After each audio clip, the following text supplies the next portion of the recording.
रुको, ये कहाँ लेके आ गए तुम मुझे? ये रेस्टोरेंट जैसे गरीबों के लिए नहीं है, वहां सिर्फ अमीर लोग ही आते हैं। बाबा, एक बार मेरे कपड़ों को तो देखो, रोड पे कटोरा पकड़कर भीख मांगने वाली भिखारन लग रही हूँ मैं। क्या बोल रही है? अभी सुनो मेरी बात, एक बार उस रेस्टोरेंट में खाना खा रहे अमीरों को देखो, उनमें और हमने जमीन आसमान का फर्क है। तुम बहुत सुंदर लग रही हो, ट्रस्ट मी। चलो। अभी ये जो रेस्टोरेंट है ना, इस शहर का सबसे महंगा रेस्टोरेंट है। हमारी औकात ना उस रेस्टोरेंट में पानी पीने की भी नहीं है। अनन्या तुम चिंता मत करो, मैंने आज के दिन के लिए कब से सेविंग्स करके रखी हुई है। जो बर्थडे यार, कम ऑन चलो। अच्छा जी, तुमने कैसे सोच लिया? ये जो तुमने दिन रात ऑर्डर्स डिलीवर करके पैसे जोड़े हैं, मैं तुम्हें एक झटके में उड़ाने दूंगी। अनन्या प्लीज सब कुछ मुझ पे छोड़ दो, मैं देख लूंगा। मैं टेबल लेने जा रहा हूँ, तुम आगे पीछे कम। अनन्या अभिनव को रोकने के लिए उसके पीछे पीछे भागी और जल्दी जल्दी में एक अमीर आदमी से टकरा गई और उस अमीर आदमी के महंगे सूट पर वाइन गिर गई। सॉरी, मुझे माफ कर दीजिए, मुझे नहीं पता था। अंधी हो क्या? इस गवार को यहाँ आने किसने दिया? तुम जानती हो इस सूट की कीमत क्या है? 20 लाख का सूट है ये। मुझे माफ कर दीजिए सर, मुझे नहीं पता था। मैं अभी चल जाता। तुम्हें क्या लगा मैं तुम्हें यहाँ से आसानी से जाने दूंगा? इस सूट की कीमत चुकाओ वरना क्या? वरना क्या? अरे वाह, एक और सड़क छाप गवार। लगता है इस रेस्टोरेंट के स्टैंडर्ड्स वाकई में बहुत गिर चुके हैं। अभी क्या भी मेरी पत्नी से माफी मांग। मैं माफी मांगू? तुम जानते भी हो मैं हूँ कौन? माफी मांगते और चलते हैं ना यहाँ से। He's the owner of Sikandi Industries. Let's go, please. तुझे समझ में नहीं आ रहा है? मैं कह रहा हूँ माफी मांग मेरी पत्नी से, अभी क्या भी। वरना कहीं ऐसा ना हो तू इस दिन के लिए पूरी जिंदगी पछता है। अभिनव की बात सुनकर वो अमीर आदमी गुस्से से तिलमिला उठा। पूरा रेस्टोरेंट उसे देख रहा था। मैं इस शहर का सबसे बड़ा हीरा व्यापारी हूँ। अमीर से अमीर लोग, मंत्री, संतरी सब मेरे पॉकेट में रहते हैं। मैं चाहूँ ना चुटकी में तुम्हारा नामो निशान मिटा सकता हूँ। पर अगर मैंने चुटकी बजाते ही तेरे पूरे बिजनेस का नामो निशान गायब कर दिया तो? जब तक वो आदमी अभिनव की बात समझ पाता, अभिनव ने अपना फोन निकाला और किसी को एक मैसेज भेजा। अगले ही पल उस अमीर आदमी को एक कॉल आया और उसके पैरों तले जमीन खिसक गई। व्हाट? ये सब कैसे हो सकता है पापा?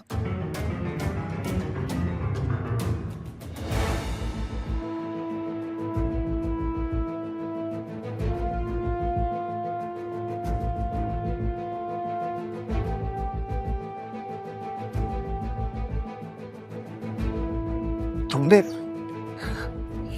ये सब कैसे किया? आखिर तुम हो कौन?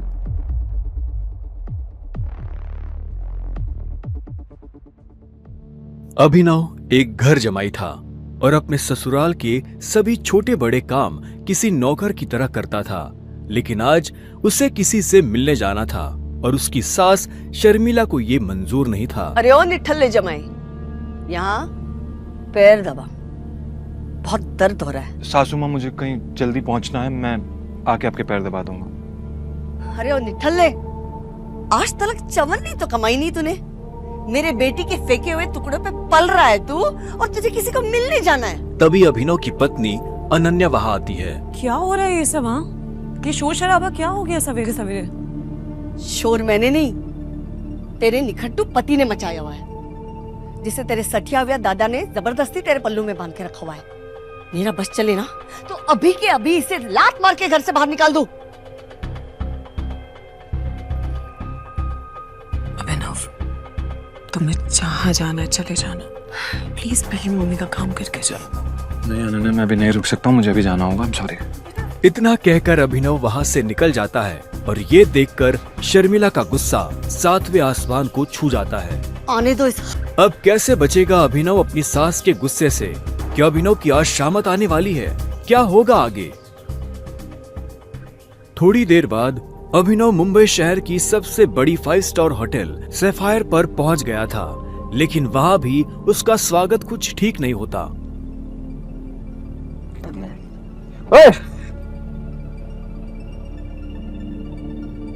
ओ गरीब, जेब में चवन्नी नहीं है, इस होटल में क्या खाना खाने आया है? अबे यहाँ का पानी खरीदने में भी ना तेरा घर चला जाएगा, समझा? चल निकल यहाँ से। अभिनव के चप्पल घिसे हुए और शर्ट फटी हुई थी। वो होटल के अंदर जाना चाहता था, लेकिन होटल के गार्ड्स उसकी परछाई को भी होटल पर पड़ने नहीं देना चाहते थे। होटल के मालिक अकरम से मिलने आया हूँ। क्या कहा बे तूने? अकरम साहब से मिलने आया है? अबे तुझ जैसे आदमी से ना हमारे अकरम साहब बाथरूम भी साफ ना कराए, समझा? बड़ा आया अकरम साहब से मिलने वाला, चल जा यहाँ से। सिक्योरिटी गार्ड्स इतना कहकर अभिनव को साइड में हटा ही रहे थे कि तभी वहाँ अभिनव की एक्स गर्लफ्रेंड वैभवी अपने नए बॉयफ्रेंड के साथ पहुँचती है। अरे गार्ड भैया,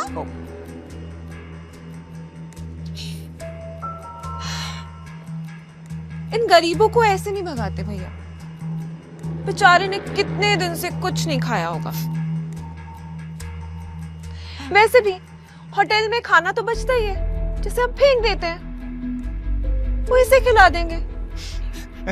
बेचारा बहुत दिनों से भूखा लग रहा है। अभी कुछ दिन पहले ही वैभवी अभिनव के साथ जीने मरने की कसमें खाया करती थी और आज वो उसके ही सामने किसी भिखारी की तरह बर्ताव कर रही थी। मुझे तो विश्वास ही नहीं होता बेब, ये निठल्ला तुम्हारा बॉयफ्रेंड था। देवेन की इस बात को सुनकर अभिनव के गुस्से का ठिकाना नहीं था, लेकिन इससे पहले कि वो कुछ कहता, वहाँ एक आलीशान कार आकर रुकती है।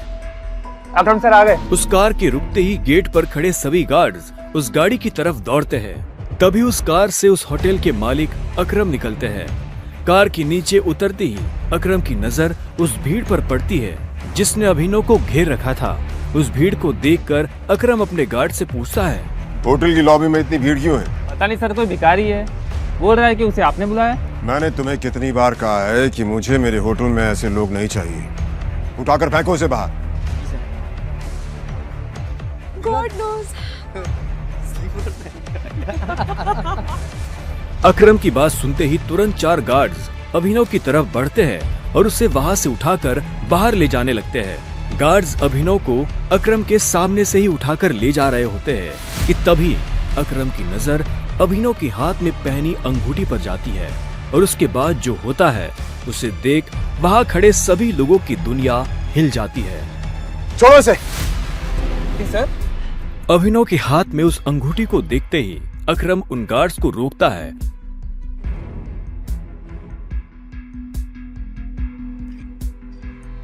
टाइगर।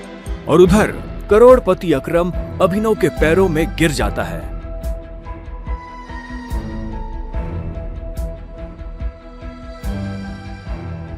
मैंने तुम्हें पहचाना नहीं, मुझे माफ कर दो टाइगर। आखिर क्यों शहर का सबसे बड़ा बिजनेसमैन गिर गया अभिनव के पैरों में? आखिर उस अंगूठी का क्या राज था? क्या वो राज सबके सामने आ पाएगा?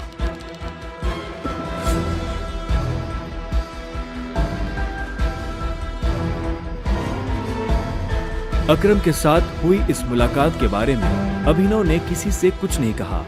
अगली सुबह जब अभिनव अनन्या को टिफिन देने उसके ऑफिस पहुंचा तो उसने देखा कि ऑफिस में भगदड़ मची हुई है। फिर भी वो कानों में हेडफोन्स लगाकर अपनी धुन में मस्त था। भगदौड़ की वजह हाल ही में ब्रेक हुई न्यूज थी। ब्रेकिंग न्यूज, सिंह इंडस्ट्रीज की दिशा बदलने के लिए ये टेंडर आखिरी उम्मीद। मार्केट में इस खबर से सिंह इंडस्ट्रीज के शेयर में आ रही है भारी गिरावट। अनन्या सिंह अपनी कंपनी की डूबती नाव को कैसे संभालेंगी? Guys, the situation doesn't look good. ये हमारी आखिरी उम्मीद थी सिंह इंडस्ट्रीज को रिवाइव करने की। चिराग अनन्या का दोस्त और बिजनेस पार्टनर था। दादाजी के गुजरने के बाद बिजनेस को संभालने के लिए अनन्या ने चिराग को अपना पार्टनर बनाया था। वैसे तो उसे अनन्या का लाइफ पार्टनर बनना था, लेकिन अनन्या के दादाजी ने मरने से पहले जबरदस्ती अनन्या की शादी एक गरीब डिलीवरी बॉय अभिनव से करा दी थी। अनन्या बिल्कुल खामोश अपनी कुर्सी पर बैठी थी। तभी उसके बगल में बैठे कंपनी के चीफ फाइनेंशियल ऑफिसर मौतिक ने कहा, अनन्या, टेंडर ना मिलने की वजह से हमारे सारे के सारे इन्वेस्टर्स ने अपना हाथ खींच लिया है and the balance sheet also doesn't look good. अगर इस तरह से ही चलता रहा तो फिर हमारा दिवाला निकल जाएगा। मोतिक, यू नो वेरी वेल, इस कंपनी को बनाने में दादाजी ने अपना पूरा खून पसीना लगाया। सालों की मेहनत से सिर्फ हमारे देश में ही नहीं बल्कि विदेश में भी सिंह इंडस्ट्रीज का परचम लहराया। एक झटके में कैसे सब खत्म हो सकता है? ऐसा ऐसा नहीं हो सकता। कुछ तो तरीका होगा यार।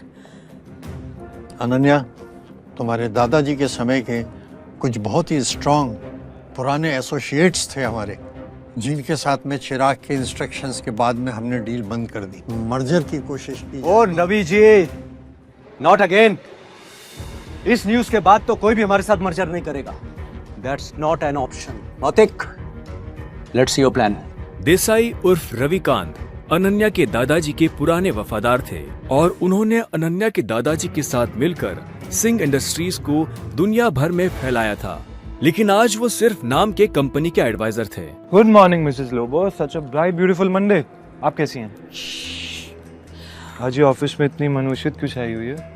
तू हमेशा नौकरों की तरह घर के काम करता रहता है, कभी न्यूज व्यूज देखता है? इतने बड़े इंडस्ट्रियलिस्ट के दामाद हो, बिजनेस की खबर रखा करो। ऐसा क्या होगा जिसकी खबर मुझे नहीं है? देखो, सरकारी टेंडर न मिलने से सिंह इंडस्ट्रीज को लगा भारी झटका। वेंटिलेटर पर चल रही सिंह इंडस्ट्रीज को 200 करोड़ के टेंडर से थी आस, और वो टेंडर जा पहुंचा आहूजा कॉर्पोरेशन के पास। Hello ma'am. Yes ma'am, I will bring the files in your cabin right now. वो अनन्या कहाँ है? मुझे डिस्टर्ब मत करो, मुझे अनन्या के पास जाना है। I need to meet her right now. कहाँ है अनन्या मैम? अभी तुम घर जाओ। आप कहाँ जा रही हैं? कॉन्फ्रेंस रूम में। Thank you Mrs Lobo. अभी नहीं। अनन्या, मुझे आज की क्राइसिस के बारे में तुमसे बहुत जरूरी बात है। अभिनव को इस तरह देखकर सभी लोग हैरान हो जाते हैं। सबको बखूबी पता था कि अभिनव सिंह परिवार का एक नाकारा घर जमाई है। अभिनव, गेट आउट। अभी नहीं। अनन्या, मैं तुम्हें इस मुसीबत से, तुम सबको इस मुसीबत से निकाल सकता हूँ। मेरे पास रास्ता है, मुझे 5 मिनट दे दो बस। अभिनव का इतना कहना ही था कि तभी चिराग अपनी कुर्सी से उठा। ये कॉन्फ्रेंस रूम है। तेरी हिम्मत कैसे हुई कंपनी के मैटर्स में बोलने की? अनन्या, सबसे पहले तो इस आदमी को इस कंपनी से निकालो। जब से इस कंपनी में आना, इस कंपनी की बैंड बज गई है। Ananya, take her own decisions. Chirag Abhinav को कॉन्फ्रेंस रूम के बाहर धकेल देता है। सिक्योरिटी, उठा के फेंक दो इस आदमी को बाहर। लोगों को अभिनव की हालत पर तरस आने लगता है और वो चिराग से रिक्वेस्ट करते हुए कहती है, sir, I will take care of this matter. You can go inside for the meeting. अच्छा, आप फाइल्स लेके आई हैं? यस। दीजिए मुझे। गुस्से में लाल चिराग वापस कॉन्फ्रेंस रूम में चला जाता है। Leave him.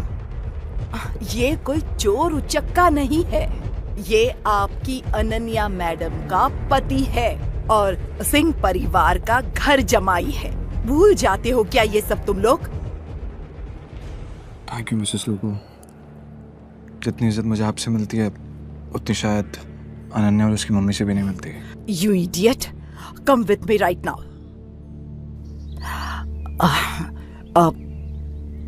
तुम नीचे बड़बड़ा रहे थे कि तुम कंपनी को क्राइसिस से बाहर निकाल सकते हो। कैसे तो अभी मुझे नहीं पता मिसेस लोबो, लेकिन मुझे कुछ भी मदद करने के लिए पहले कुछ इन्फॉर्मेशन चाहिए होगी, उसके बिना मैं हेल्पलेस। कैसी इन्फॉर्मेशन? मुझे इस कंपनी के इन्वेस्टर्स की डिटेल्स चाहिए, शेयर होल्डर्स की लिस्ट चाहिए और बैलेंस शीट देखनी है। उसके बिना मैं कुछ भी नहीं कर पाऊंगा। अभी तुमने देखा ना क्या हुआ, और इतना सब होने के बाद कंपनी का कोई भी एम्प्लॉय तेरी मदद नहीं करेगा तो कैसे होगा? एक आदमी है जो तुम्हारी मदद कर सकता है। कौन? रविकांत देसाई सर। वो अनन्या के ग्रैंडफादर के बहुत क्लोज थे। वो तो ठीक है, लेकिन आजकल चिराग ने सबको साइड वेस्ट कर दिया है ना। लेकिन एक बात बताती हूँ, Ravikant Desai is a chain smoker. हर घंटे आएंगे सिगरेट पीने के लिए। तुम यहाँ उसका वेट करना, उसके साथ कोशिश करना बात करने की, उसको कन्विंस करने की पूरी कोशिश करना। I am sure you can do it. Okay, अब मुझे जाना होगा। All the best.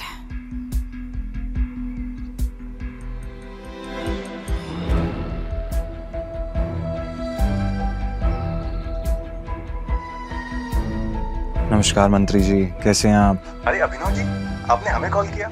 हमारे तो भाग्य ही खुल गए। अरे नहीं, ऐसा कुछ भी नहीं है। मुझे एक छोटा सा काम था आपसे। एक गरीब डिलीवरी बॉय अभिनव की मंत्री जी से कैसी थी पहचान? मंत्री जी अभिनव से इतनी विनम्रता से बात क्यों कर रहे थे? फोन पर अभिनव मंत्री जी को कुछ समझा रहा था, तभी रविकांत देसाई उर्फ रविकांत वहाँ आ गए। हाँ तो फॉरेन डिटेल्स पता कीजिए मंत्री जी और मुझे कॉल बैक कीजिए।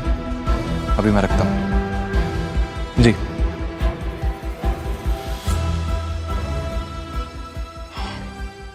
रविकांत जी, सिंह इंडस्ट्रीज का मर्जर एके प्राइवेट लिमिटेड के साथ कैसा रहेगा? एके प्राइवेट लिमिटेड, वो तो हमारे बहुत ही पुराने एसोसिएट्स थे।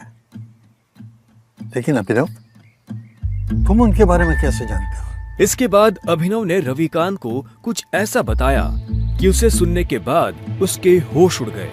उन्होंने अपनी सिगरेट वापस रखी और अभिनव को अपने साथ कॉन्फ्रेंस रूम में ले गए। अबे ओ गरीब, तू गया नहीं अभी यहाँ से? Behave yourself. अनन्या, हमें अभिनव को एक मौका देना चाहिए। He has an excellent plan. वो भी सड़क छाप के पास।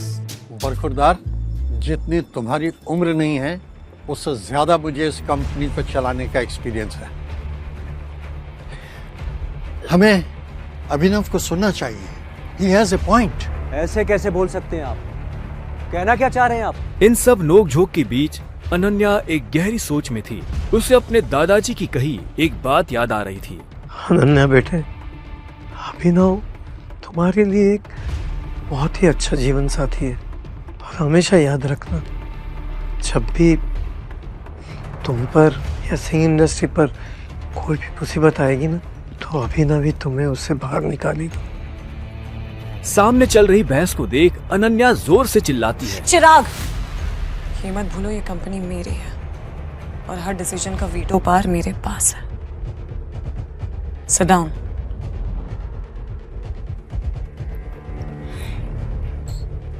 अभिनव, बैठो और जल्दी कहो। अनन्या को चिराग पर चिल्लाता देख अभिनव को बहुत खुशी हुई। रविकांत ने अभिनव को अपने बगल वाली कुर्सी पर बिठाया। बैठते ही सामने रखे पानी के गिलास को अभिनव ने एक सांस में गटक लिया। अनन्या, मुझे सबसे पहले कंपनी के इन्वेस्टर्स की डिटेल्स चाहिए होगी, शेयर होल्डर्स की लिस्ट चाहिए होगी एंड बैलेंस शीट देखनी होगी। उससे पहले मैं कुछ नहीं कर पाऊंगा। This is too much. हम ऐसे किसी के साथ भी अपने कंपनी के डिटेल्स नहीं दे सकते हैं। मौतिक, लैपटॉप पास करो। अनन्या, तुम अभी भी इस गधे की बात सुन रहे हो? लैपटॉप पास करो। चिराग, why don't you mind your language, हाँ? क्यों भूल जाते हो कि अभिनव मेरा पति है? 2 साल में पहली बार अभिनव ने अनन्या को उसके लिए लड़ते हुए देखा था।